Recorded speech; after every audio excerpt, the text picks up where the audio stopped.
የብልጽግና ጉዞ የኢትዮጵያ አዲስ ምዕራፍ። ሰላምና ጤና ይስጥልን የተከበራችሁ የቻናላችን ተከታዮች፣ ዛሬ የምናወራው ስለ ትላንት ውድቀት ወይም ስለ ዛሬ ፈተና አይደለም።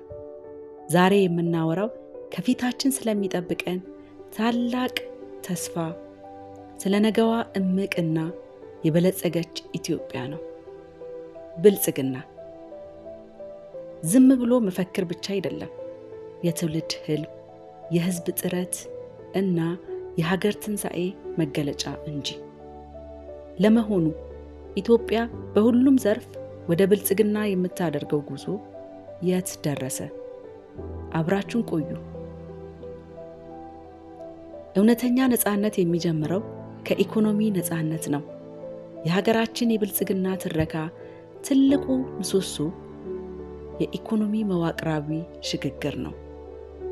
ከባህላዊ አሰራር ወደ ዘመናዊ ዲጂታል ኢኮኖሚ፣ ከጥገኝነት ወደ ምርታማነት እየተሻገርን ነው። የሀገር በቀል ኢኮኖሚ ማሻሻያ ፍሬ እያፈራ ነው። የሀገር ውስጥ ምርትን ማሳደግ፣ የውጭ ኢንቨስትመንትን መሳብ እና የዜጎችን የኑሮ ደረጃን ማሻሻል የዚህ ዘርፍ ዋነኛው ግብ ነው። ብልጽግና ማለት እያንዳንዱ ዜጋ የሀገሩ ሀብት ተጠቃሚ የሚሆንባት ኢኮኖሚን መገንባት ነው። ያለ ሰው ልማት ሀገር አትበለጽግም። የብልጽግና ትረካ ማዕከል ሰው ነው። በትምህርት ዘርፍ ጥራትን ማረጋገጥ፣ የጤና ተደራሽነትን ማስፋፋት እና የሴቶችና ወጣቶችን አቅም መገንባት ተጨባጭ ስራዎች እየተሰሩባቸው ያሉ ዘርፎች ናቸው። ስራ አጥነትን ለመቀነስ የሚደረገው ጥረት የጀማሪ ስራ ፈጣሪዎች መደገፍ እና ማህበራዊ ፍትህን ማስፈን የጉዟችን መነሻዎች ናቸው። ጤናማ የተማረ አምራች ዜጋ ሲኖር ሀገር ብልጽግና ይረጋገጣል። ግብርና የጀርባ አጥንታችን ነው።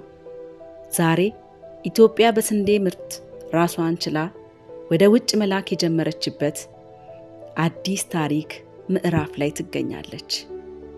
የሌማት ትሩፋት ፕሮጀክት በእያንዳንዱ ቤት የምግብ ዋስትና እያረጋገጡ ነው። ከዚህ ጎን ለጎን የአረንጓዴ አሻራ መርሃ ግብር የአየር ንብረት ለውጥ እየተከላከለ መሬታችንን እያለመለመ ይገኛል። ይህ የግብርና አብዮት የነገዋ ኢትዮጵያ የመመገብ እና የማበልጸግ አቅማችንን ማረጋገጫ ነው። በፖለቲካ ረገድ የብልጽግና ትረካ የሚያተኩረው ጠንካራና አካታች ተቋማትን በመገንባት ላይ ነው። የሕግ የበላይነትን ማስፈን እና የዜጎችን አንድነት ማጠናከር መሰረታዊ ጉዳዮች ናቸው። በዲፕሎማሲ ዘርፍ ደግሞ ኢትዮጵያ የአፍሪካ ድምፅና የሉዓላዊነት ተምሳሌትነቷ አስጠብቃለች። እንደ ብሪቲሽ ባሉ ታላላቅ ዓለም አቀፍ ጥምረቶች ውስጥ መካተታችን የሀገራችንን ተጽዕኖ ፈጣሪነትና አዲስ ዲፕሎማሲ ከፍታን ያሳያል። ተመልካቾቻችን፣ ብልጽግና በአንድ ጀንበር የሚመጣ ተአምር አይደለም። እያንዳንዱ ዜጋ በተሰማራበት ዘርፍ የሚያበረክተው የላብና የእውቀት ውጤት ነው። እኛ ታላቅ ታሪክ ያለን ህዝቦች ነን።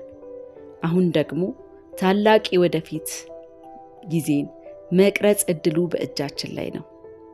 የሀገራችንን የብልጽግና ጉዞ እውን ለማድረግ ሁላችንም የበኩላችንን እንወጣ። ስለተከታተላችሁኝ ከልብ አመሰግናለሁ።